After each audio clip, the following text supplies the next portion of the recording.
Hello friends, lilipit ako South Korea. Salute! Umulan South Korea friends. Tingnan. Oh my gosh, ang asawa ko nandun oh. Ang bilis-bilis maglakad. Ang ganda oh. Nag-date kami kasi. Umulan kasi kaya ganyan siya oh. Umulan.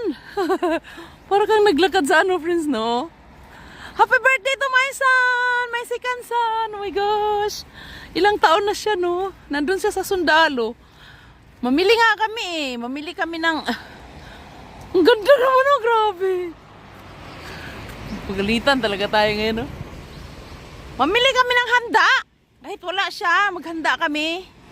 Para sa kanya, yung anak ko. Friends, para kang nasa ano talaga, nasa heaven. Nakita mo? Asawa ko nandun na. Ayan o, nalaglag. Nag-umpisa na siyang nalaglag, no? Oh, wala pa siyang dahon actually. Ayan o. Ganda talaga, no?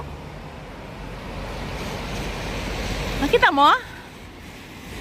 Oh, na, tumawid na yata si Apa eh. Ang ganda talaga, friends. Grabe. Medyo nalaglag na siya, oh. Nahulog na siya, no? Grabe, no? Imagine, ganun siya kaganda. Ang lakas lang kasi ng ulan, kaya medyo ano siya. Ayan o. Nalipit ako sa Korea. Salute! Nakatakas ako sa work kasi birthday ng anak ko. Lumayas ako. Asawa ko nandito nakapayong eh. Ano natin? Ano talaga pa? Anyo? Naligo kami friends, sabay kami. Grabe ha. Niluran niya ako.